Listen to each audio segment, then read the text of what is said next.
नमस्कार, बहुत स्वागत है आप सभी लोगों का समाधान बैच में। जीएस का पेपर 2 लेकर हम लोग आए हैं डे 23 पर और लगातार हम लोग क्रमबद्ध तरीके से आगे बढ़ते जा रहे हैं और महत्वपूर्ण और अच्छे कंटेंट के साथ आप लोगों के सामने डेली उपस्थित होते हैं। आप लोग को कोई क्वेरी हो एडमिशन संबंधित, इन दोनों नंबरों पे आप संपर्क कर सकते हैं और एडमिशन के लिए जो भी जानकारी चाहिए आप इस पे ले सकते हैं। ठीक है, हम लोग का ये जो प्रोग्राम चल रहा है इसकी फीस है 5100। इसमें हम लोग 500 क्वेश्चन आप लोगों को उपलब्ध करा रहे हैं, जिसमें 100 क्वेश्चन पर पेपर के 400 और 100 क्वेश्चन जो होंगे आपके यूपी स्पेशल के होंगे मेंस पॉइंट ऑफ व्यू से। ठीक, इसके साथ साथ इस प्रोग्राम में हम लोग आप लोगों को पूरा बेस मटेरियल उपलब्ध करा रहे हैं, जो कि topic wise base material English और हिंदी दोनों प्रोग्राम बाइलिंगुअल में है। सभी मटेरियल, सभी कंटेंट, सारी चीजें जो है हिंदी और इंग्लिश दोनों मिलेंगे। टारगेट है हमारा यूपीएससी और यूपीपीएससी 2023 का। तो बहुत ही शानदार श्रृंखला ये 1 नवंबर से हमारी संचालित हो रही है। आप लोग से जुड़ सकते हैं, जुड़ने के लिए दिए गए नंबरों पर संपर्क कर सकते हैं। चलिए आगे बढ़ते हैं अपने क्वेश्चन की तरफ।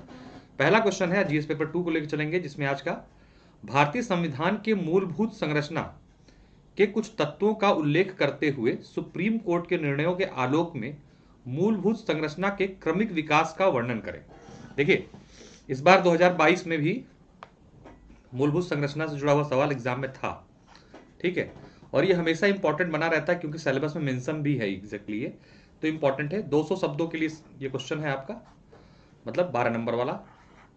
तो हम लोग इसमें करेंगे क्या कि पहले 2-3 लाइन की एक अच्छी सी प्रस्तावना जरूर लिखेंगे, जैसे कि आपने the doctrine of basic structure established by Supreme Court in Kesavananda Bharati case 1973 which imposes limits on the constitutional amendment power of parliament has no clear definition. मतलब कुल मिला के 1973 के माध्यम से जो केशवानंद भारती था, उसके माध्यम से क्या हुआ, सुप्रीम कोर्ट ने एक मूलभूत संरचना का सिद्धांत दिया है और अभी तक कोई ऐसी स्पष्ट परिभाषा नहीं है हमारे पास, या सुप्रीम कोर्ट ने भी कोई ऐसी स्पष्ट परिभाषा नहीं दी है जो एकदम क्लियर कट बता सके कि ये पार्ट जो है मूलभूत संरचना का होगा।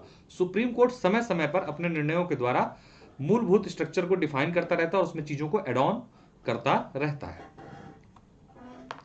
तो भारतीय संविधान की मूलभूत संरचना कुछ तत्व जो है निम्नलिखित हैं, जैसे कि संविधान की सर्वोच्चता, संविधान का संघीय स्वरूप, न्यायपालिका की स्वतंत्रता और संसदीय प्रणाली यानी कि supremacy of constitution, federal nature of the constitution, independence of judiciary और पार्लियामेंट्री सिस्टम। ये कुछ एग्जाम्पल हैं जो हमारे मूलभूत संरचना के तत्व के रूप में देखे जाते हैं। मतलब इसमें आप बदलाव, मूलभूत का मतलब हुआ कि इसमें आप बदलाव नहीं कर सकती, संसद इसमें बदलाव नहीं कर सकती। अगर संसद इन और या अन्य जो कि मूलभूत तत्व माने जाएंगे, अगर उसमें संसद कोई परिवर्तन करती है तो सुप्रीम कोर्ट क्या करेगा, क्रॉस चेक करेगा और उसे शून्य घोषित कर देगा परिवर्तन को। ठीक है, संविधान के धर्मनिरपेक्ष चरित्र, न्यायिक समीक्षा, विधि का शासन, स्वतंत्रता और चुनाव, ये सब क्या है, ये सब कुछ स्पेशल आपके मूल संरचना के तत्व हैं। सुप्रीम कोर्ट के निर्णयों के आलोक में मूलभूत संरचना का क्रमिक विकास जो है अभी जारी है। शंकरी प्रसाद वाद जो 1951 था, संसद में अनुच्छेद 368 के तहत संशोधन की शक्ति के अंतर्गत ही मौलिक अधिकारों में संसद की शक्ति अंतर नहीं थे, इसमें कहा गया। ठीक है, शंकरी प्रसाद वाद में ये इसी कैसे कैसे विकास हुआ है इस पर बात करना था हमें, कैसे कैसे हुआ, जिसमें कहा गया 368 में जो कि मौलिक अधिकार में संशोधन किया जा सकता है।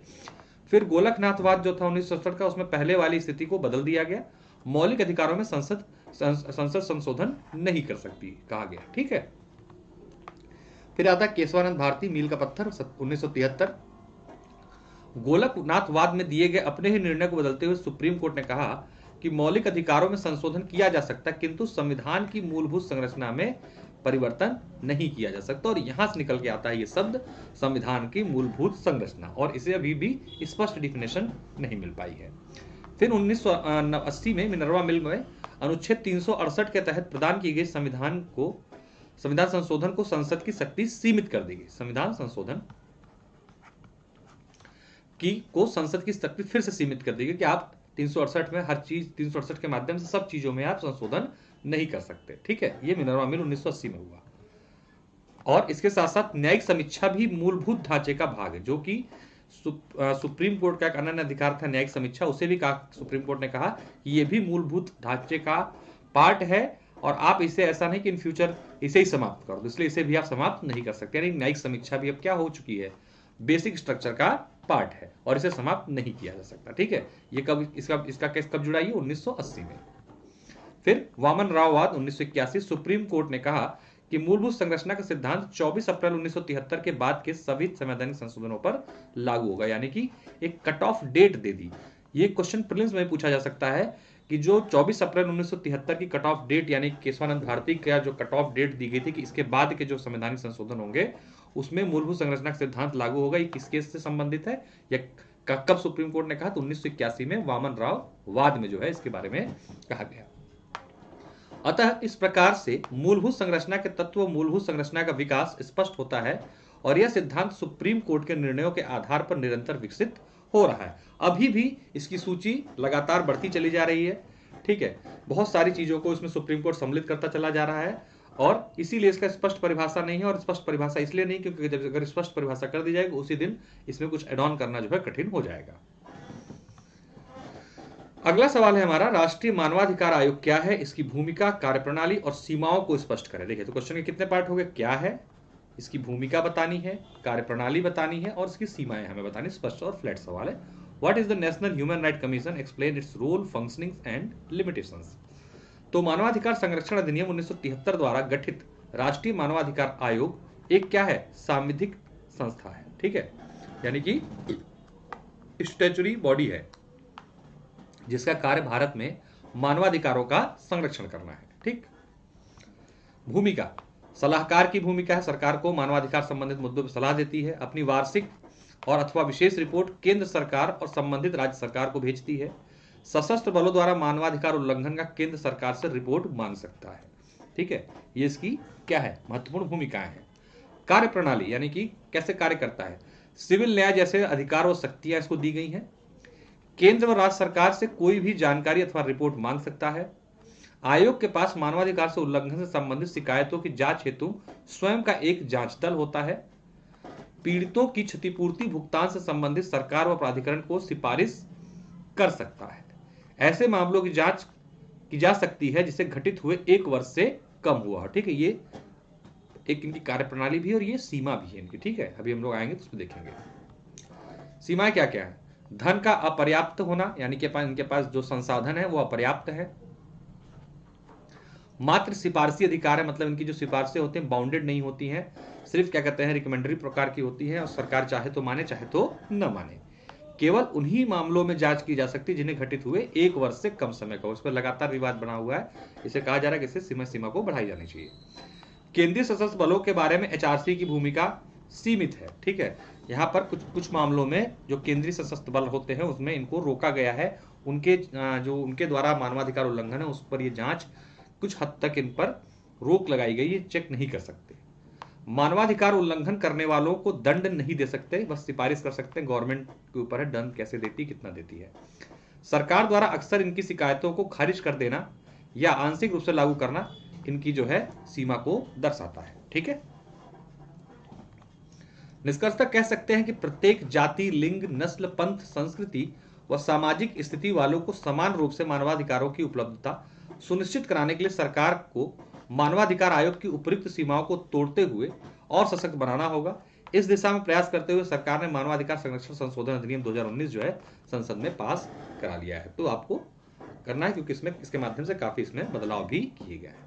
तो ये हमारा आज का दूसरा क्वेश्चन हो गया। तीसरा क्वेश्चन है हमारा न्यायपालिका से जुड़ा हुआ, न्यायिक सक्रियता से आप क्या समझते हैं, इसके पक्ष व विपक्ष में तर्क दें।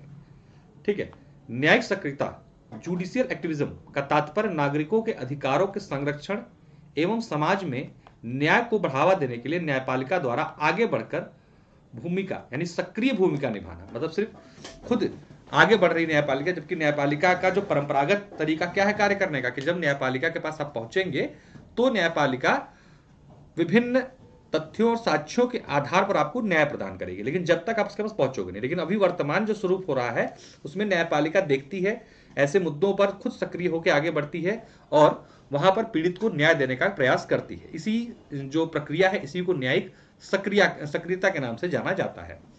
सर्वप्रथम यूएसए में शुरू हुई न्यायिक सक्रियता की अवधारणा भारत में 1970 के दशक में सामने आई थी। ठीक है,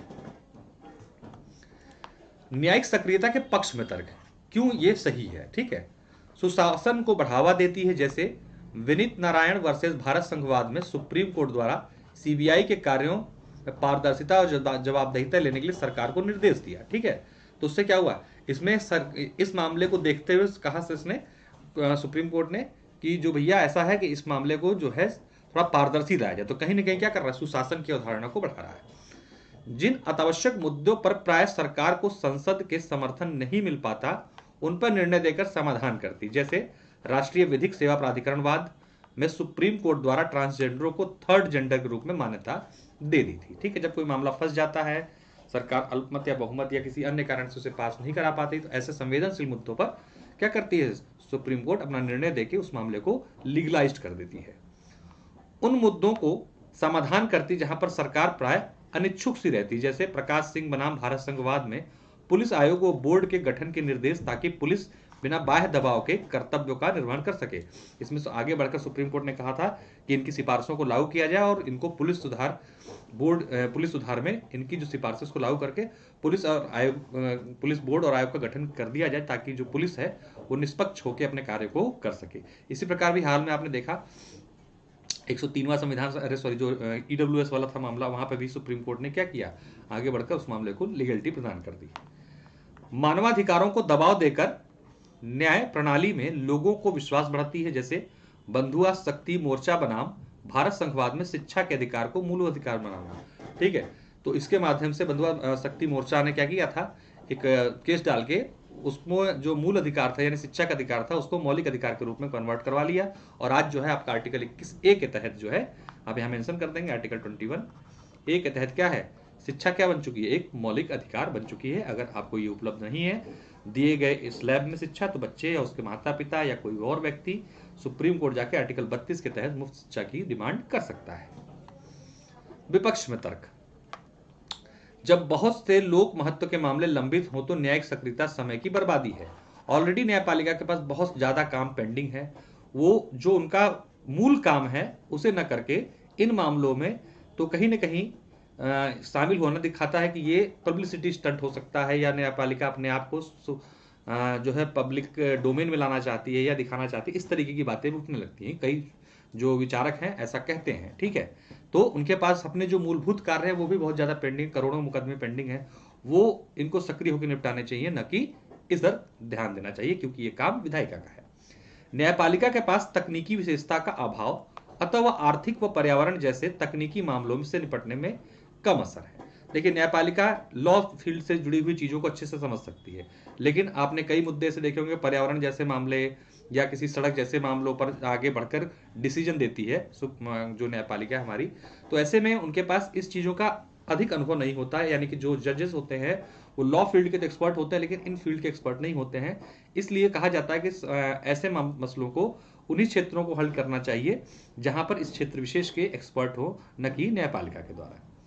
विधायिका व कार्यपालिका जनता के प्रति जवाबदेह, जबकि न्यायपालिका नहीं। अतः सड़क सुरक्षा वाली याचिका में शराबबंदी आरोपित करने के लिए विधायिका का वोट प्रभावित। ठीक है, इसमें आपने देखा होगा कि हाईवे किनारे दुकानों पर दुकानें बंद करने की बात कही गई। ठीक, जबकि ये काम किसका है, विधायिका का है और कार्यपालिका का है, जो कि जनता के प्रति जवाबदेह है। न्यायपालिका ऐसे आदेश देकर कहीं न कहीं जो पक्ष या विपक्ष है उनके वोट को क्या कर रही है, प्रभावित कर रही है, ऐसा आरोप लगता है। शक्ति के पृथक्करण सिद्धांत का उल्लंघन है। हमारे यहाँ पर शक्ति का पृथक्करण का सिद्धांत लागू है। कार्यपालिका, विधायिका और न्यायपालिका तीनों के अलग अलग कार्य हैं, तीनों अपने अपने कार्यों के लिए जाने जाते हैं। तो अपने अपने कार्य क्षेत्र में न कार्य करके एक दूसरे कार्य में हस्तक्षेप करना कहीं न कहीं शक्ति के पृथक्करण सिद्धांत का उल्लंघन करता है। कुछ निर्णयों में न्यायपालिका, विधायिका एवं कार्यपालिका के क्षेत्राधिकार का उल्लंघन करते नजर आए, जैसे सिनेमाघरों में राष्ट्रगान को अनिवार्य करना और रद्द मामलों में कुछ मामलों में दूरसंचार लाइसेंस रद्द करना। ये सब काम किसके हैं, ये सब अब ये क्या है, ये विधायिका का आदेश हो सकता है, कार्यपालिका इसको एक्जीक्यूट करवा सकती है, लेकिन न्यायपालिका से अनिवार्य कर रही है, तो कहीं ना कहीं क्या है, ये भी मैटर को संवेदनशील बनाता है। हितों को महत्व, क्योंकि न्यायपालिका तो विधायिका व कार्यपालिका के कार्यों में हस्तक्षेप करती है, जबकि स्वयं के मामले में जजों की संविधान पीठ बैठा देती है, जैसे NJAC। ठीक है, इस मामले में क्या कहती है कि ये हमारा खुद का मामला है, इसमें सरकार को हस्तक्षेप नहीं करना चाहिए। और जब खुद जो है कहते हैं विधायिका और कार्यपालिका कार्यों में हस्तक्षेप करती हुई हमें दिखाई देती है। तो ये सारे क्या है, आपके विपक्ष के तर्क हैं जो कि अपने आप में लॉजिकल है भाई, ठीक है। लेकिन होना क्या चाहिए? हालांकि उपर्युक्त के बाद भी न्यायिक सक्रियता के माध्यम से न्यायपालिका न्यायिक प्रक्रिया में आवश्यक नवाचार लाती है।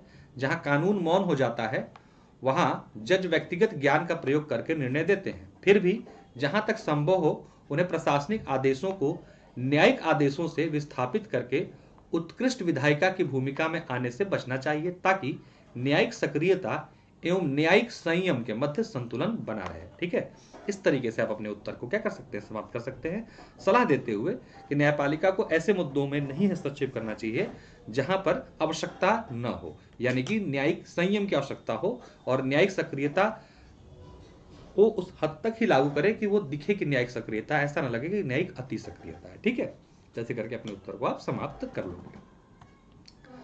अगला सवाल आपका जुड़ा हुआ है पंचायती राज संस्थाओं से। तो पंचायती राज संस्थाओं के सकारात्मक पक्षों का उल्लंघन करने के साथ इसकी चुनौतियों का स्पष्ट करें, इसकी चुनौतियों को स्पष्ट करें। पंचायती राज संस्थाओं के सकारात्मक पक्षों का उल्लेख हो गया, सॉरी उल्लंघन हो गया, उल्लेख करने के साथ साथ इनकी चुनौतियां, तो मतलब क्या सकारात्मक पक्ष हैं वो बताने हमें, और साथ साथ में हमें बताना है कि इनकी चुनौतियां क्या है।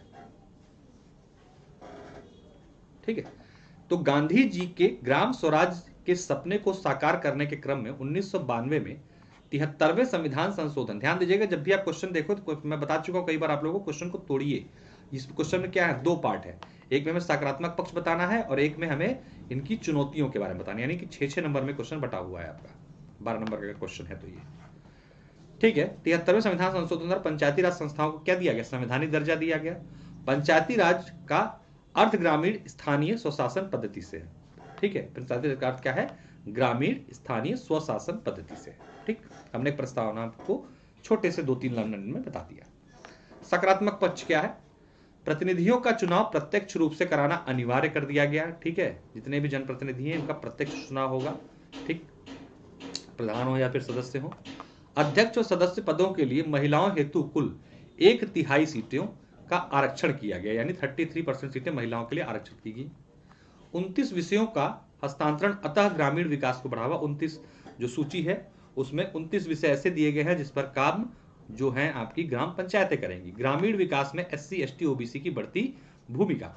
इसमें क्या हुआ, चक्रानुचक्र जो क्या हमने लगाते हैं ये आरक्षण, उसके माध्यम से इनके विकास और ग्रामीण विकास में इनकी भूमिका देखी जा सकती है। तब ग्राम सभा व ग्राम पंचायतों द्वारा ग्रामीण विकास हेतु निर्धारित धनराशि का उपयोग संबंधी निर्णय लेते हैं। ठीक है, इसमें क्या होता है, अब ग्राम सभा और ग्राम जो पंचायतें होती हैं वो ग्रामीण विकास से संबंधित अपने अनुसार निर्णय लेने में सक्षम हो पाई हैं, जो उनकी व्यक्तिगत और वास्तविक समस्या है। ठीक है, हर गांव की, हर ग्राम पंचायत की अलग अलग समस्या होती है, तो उस धन का प्रयोग अपनी वास्तविक समस्या के समाधान के लिए करने में सक्षम हुए हैं। राजनीतिक जागरूकता से शोषण में क्या है, कमी आई है। पहले क्या है, जबरदस्ती दबाव बना किसी को वोट दिलवा देते थे गांव के लोगों को। अभी क्या इनको पता चल रहा है धीरे धीरे कि नहीं क्या मतलब होता है वोट का, क्या मतलब है चुनाव का, है ना। तो इससे क्या हो रहा है, ये जान रहे हैं, धीरे धीरे आगे बढ़ रहे हैं, बढ़ते बढ़ते अपने वोट के महत्व को पहचान रहे हैं और अपने स्थानीय स्तर के चुनाव को तो महत्व दे ही रहे हैं, साथ साथ इसी ज्ञान के माध्यम से विधानसभा और लोकसभा के चुनाव को भी प्रभावित कर रहे हैं। ठीक है, नौकरशाही में प्रभाव में कमी। पहले गांव में पुलिस घुस जाए या कोई अधिकारी आ जाए, बौखलाए घूमने लगते थे गांव के लोग, बेचारे सोचते तो पता नहीं क्या कर डालेंगे। अभी क्या है, सब अपने अपने स्तर पर जागरूक हो चुके हैं। अब जो है इनके प्रभाव को इतने महत्वपूर्ण तरीके से नकारात्मक रूप से नहीं लेते, इतना डरते नहीं, बैठ के बात करते हैं, उनकी जन सहभागिता निभाते हैं उनके साथ, अगर कोई समस्या है तो मिलकर उनके साथ काम भी करने लगे हैं। ठीक, जाति पंचायतों जैसे पुरातन सामाजिक संस्थाओं को कमजोर किया गया है इसके माध्यम से। देखिए पहले तो बहुत ज्यादा जाति प्रथा हावी थी गांव में, अभी क्या है, चुनाव के चक्कर में, जैसे मान लीजिए कोई जनरल की सीट है, चुनाव लड़ रहा है जनरल का व्यक्ति, तो वो हर जगह जाएगा, चाहे वो SC घर ST घर कहीं पे जाके खाना खाएगा, सब कुछ करेगा। आप तो देखते चुनाव के समय होता है ये सब। ठीक है, तो ये जो भेदभाव है ना जातिगत, वो भी कहीं ना कहीं से क्या हुआ है, दूर हुआ है। तो ये सारे क्या है, इसके पॉजिटिव साइड्स है। अब हम देखेंगे चैलेंजेस, चुनौतियां क्या क्या है। अधिकांश राज्यों में पंचायतों का फंड और हस्तांतरण नहीं है, मतलब फंड की लगातार कमी है। इनको 29 विषय तो दे दिए गए हैं, लेकिन उस विषय से जुड़े हुए फंड जो है राज्य सरकार इनको नहीं देती है, स्वयं कार्य कर रही होती है। पंचायत राज्य अनुदान पर निर्भर है, ठीक है, चाहे राज्य वित्त आयोग हो चाहे केंद्रीय वित्त आयोग हो, उनके अनुदान से इनके पास खुद का वित्तीय के ऊपर संसाधन या कर लगाने को ऐसी शक्ति इनके पास नहीं, और है भी तो बहुत ही सीमित। पंचायतों को पूरे विषयों का हस्तांतरण नहीं किया गया, जो 29 विषय उल्लेख किए गए, कुछ राज्यों में कुछ राज्यों में कुछ, सभी में जगह 29 के 29 विषय को नहीं दिए गए। राज्य अभी भी हस्तक्षेपवादी प्रवृत्ति में देखे जा सकते हैं। कुछ जनप्रतिनिधियों का निरस्त होना, ठीक है, उनका खड़े होते हैं और उनका पर्चा निरस्त कर दिया जाता है, चाहे कोई भी राजनीतिक कारण हो चाहे किसी वजह से, इसमें भी क्या होता है, उनके हतोत्साहन आता है। नौकरशाही का अत्यधिक नियंत्रण अभी भी बहुत हद तक दूर होने के बाद भी नौकरशाही प्रधान को डांट फटकार लगा देते हैं, सदस्यों को डांट फटकार लगा देते हैं। डीएम आते, जैसे आपने एक पंचायत सीरीज आई थी, आप लोगों ने देखा होगा, सब लोगों ने उसमें देखा था आपने कि कैसे शुरू में जब डीएम साहब आए तो सबको हड़का दिया उन्होंने, फिर बाद में जो क्या कहते हैं कि महिला प्रधान थी, उन्होंने कहा कि मैं जनप्रतिनिधि हूँ, मेरी पावर आपसे ज्यादा है और मेरा महत्व आपसे ज्यादा है, तो डीएम साहब थोड़ा सा डाउन टू अर्थ आएंगे ना। तो ये चीजें होती हैं। पक्षपाती राजनीति और भ्रष्टाचार बहुत बड़ा शिकार कर रही है, क्योंकि अभी वैसे तो उत्तर प्रदेश में क्या कहते हैं कि पार्टियों को अलाउड नहीं है, लेकिन कुछ राज्यों में पार्टियां जो हैं, जैसे कि कोई भी पार्टी हो, वो अपने सिंबल पर चुनाव लड़ती हैं, और यहाँ पे न होते हुए भी अप्रत्यक्ष रूप से चुनाव को प्रभावित किया जाता है। अनेक पंचायतों में पंचायत भवन, पूर्णकालिक ग्राम सचिव और आईसीटी, ठीक है, जो कम्युनिकेशन टेक्नोलॉजी है, इंफॉर्मेशन कम्युनिकेशन टेक्नोलॉजी का इतना बहुत ज्यादा अभाव है कि ये लोग अभी भी बहुत सारी चीजों के लिए अपने जिला मुख्यालय पर निर्भर हैं, ठीक है। तो इस आलोक में लगातार सरकार द्वारा प्रयास किया जा रहा है कि 2022 के अंत तक जो है कर लिया जाए भैया, सबके ब्रॉडबैंड से जुड़ा जाए, लेकिन अभी ऐसा कुछ हुआ नहीं है, ठीक है। फिर भी पंचायती राज संस्थाओं को उपलब्धियों को नजरअंदाज नहीं कर सकते, विशेषकर इस कोरोना काल में। इसी को देखते हुए केंद्र सरकार ने स्वामी योजना और ई ग्राम स्वराज पोर्टल की शुरुआत की थी कि पंचायतों को और सशक्त जो है बनाया जा सके। इस तरीके से हम लोग डेली 4 क्वेश्चन आप लोगों को करा रहे हैं, और ये 2 नंबर दिए गए हैं 76181458829453775039। इन नंबरों पर संपर्क कर सकते हैं, एडमिशन ले सकते हैं। एडमिशन प्रोसेस चालू किया गया है दोबारा से, आप लोग एडमिशन लेके अपनी तैयारी को बेहतर कर सकते हैं, क्योंकि जब तक नोटिफिकेशन नहीं आ रहा है पीसीएस 2023 का, तब तक आप लोगों को चाहिए आप लोग मेंस पढ़ें। और सही तरीका भी तैयारी का यही होता है कि जब तक नोटिफिकेशन ना आए तब तक आपको मेंस पढ़ना चाहिए, और नोटिफिकेशन के बाद आपको प्री में लगना चाहिए, ठीक है। तो प्री जो है आपका जून में होना है, तो ऐसे में आपके पास पर्याप्त समय है कि अभी आप अपना मेंस तैयार कर सकते हैं। कम से कम 2 से 3 पेपर एक राउंड तो तैयार कर ही सकते हैं। चलिए, तो आज के लिए इतना रखते हैं। बहुत बहुत धन्यवाद, मिलते हैं फिर नेक्स्ट वीडियो में।